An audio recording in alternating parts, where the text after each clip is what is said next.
In 1918, a child was born in the small village of Mvezo in South Africa. His name was Nelson Mandela, meaning pulling the branch of a tree or troublemaker. He wasn't born into greatness. He had no wealth, no power, but inside him burned the fire that would eventually break the chains of silence and oppression.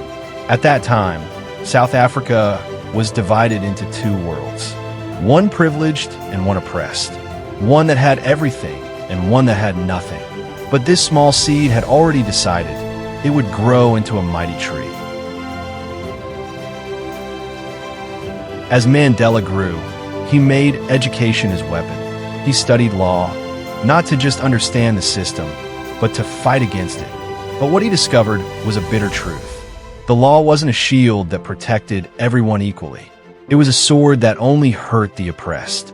Apartheid became the name of the wall of discrimination. For black people, schools, roads, hospitals, everything was separate. They could only exist, not as humans, but as mere numbers. In 1943, Mandela joined the African National Congress, ANC. Not just a political party, but a movement. At first, it was peaceful. Protest rallies, civil disobedience, speeches, petitions. But the government crushed every effort with brutality. Mandela realized, when peaceful protest is crushed, rebellion is born. In 1961, Mandela abandoned the peaceful route and chose a new path. He formed Umkhonto we Sizwe, Spear of the Nation. Its purpose was to target government property, not to kill, but to shake the very foundation of the system.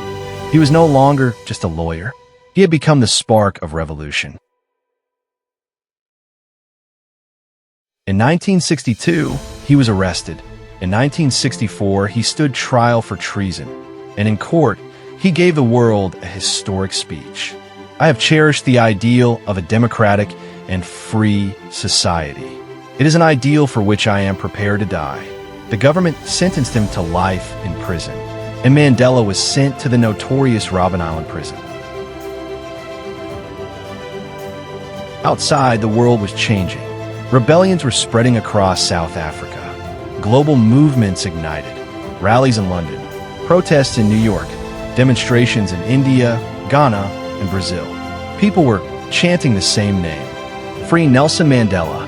And finally, on February 11th, 1990, after 27 years, Nelson Mandela was freed.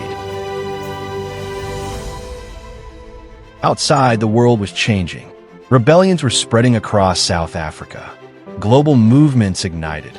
Rallies in London, protests in New York, demonstrations in India, Ghana, and Brazil.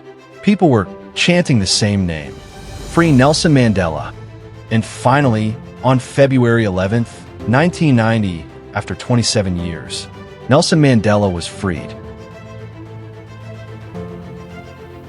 After his release, Mandela could have taken power. He could have sought revenge. But what he said became a lesson for the world. We are going to start anew, not with hate, but with reconciliation. In 1994, South Africa held its first free elections. The people voted, and Mandela became the first black president of South Africa. After becoming president, Mandela didn't build a palace. Instead, he built bridges between hearts. He reached out to his former enemies, to the white people who had imprisoned him. His dream was a country where black and white can live together in peace. And when the time came, he stepped down voluntarily. In 2013, Nelson Mandela passed away. But did he really? No, he lives on. In every smile of a child going to school in freedom. In every vote cast in equality. In every person who believes in truth, forgiveness, and struggle. It always seems impossible until it is done. Nelson Mandela. Nelson Mandela is no longer among us. But is he really gone? Look closely. In the morning laughter of a free child walking into school in Johannesburg. He is there. in the protest signs held high in the streets of Gaza, Harlem, or Delhi. He is there, in the voices that say no more hate, no more chains. He is still speaking.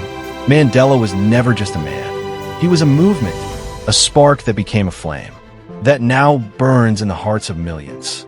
In 2009, the United Nations declared his birthday, July 18th, as Nelson Mandela International Day. And what did the world do? Not a party, not a parade, but 67 minutes of service. Because Mandela spent 67 years of his life serving others. That's his legacy, not statues made of stone, but kindness made of action. From Soweto to San Francisco, from prison walls to presidential halls. His story echoes, whispering to each of us, be brave, even when you are alone. Forgive, even when it hurts. Stand tall, even if you're shaking inside. He showed the world that real power is not in the fist, but in the hand that chooses to build. Even today, world leaders quote him. Activists draw strength from him. Poets write of him. Rappers rhyme with his name. Filmmakers light their screens with his journey.